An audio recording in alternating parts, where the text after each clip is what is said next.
In today's video, I'm going to teach you how to convert a date to text in Excel. Converting a date to text is helpful when you need a specific written format for reports, exports, or labels, and you want the result to stay exactly as you see it.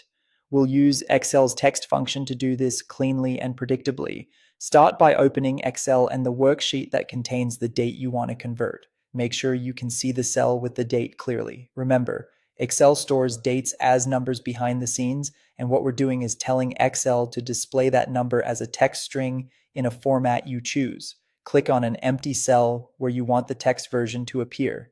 This keeps your original date intact while placing the text output in a separate location, which is a good practice if you still need the date for calculations or sorting elsewhere.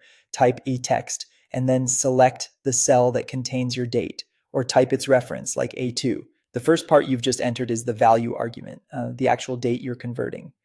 At this point, your formula should look something like eChel text A2. Type a comma and then add the format you want in double quotes. This is where you control how the date will read. Excel uses letters to represent date parts: D for day, M for month, and Y for year. For example, MMHDD by I gives you a numeric month, day, and four-digit year, like 04/20/2026.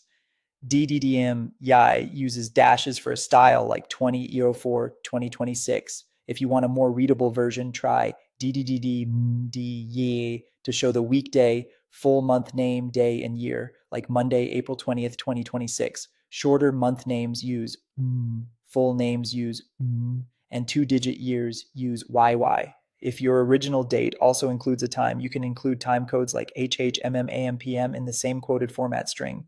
Be sure the entire format stays inside the quotes. This is crucial or Excel won't recognize it. Close the parenthesis and press enter. You should now see your date displayed exactly in the text format you specified. Because this is text, it won't behave like a date in calculations or sorting. That's expected. If alignment is set to general, you may notice it left aligns by default, another clue that the result is text. Keep the original date cell if you'll need it for formulas, and use the text result where you need a fixed readable version. That's it. Simple, flexible, and reliable. Thanks for watching, and enjoy formatting your dates exactly the way you need them.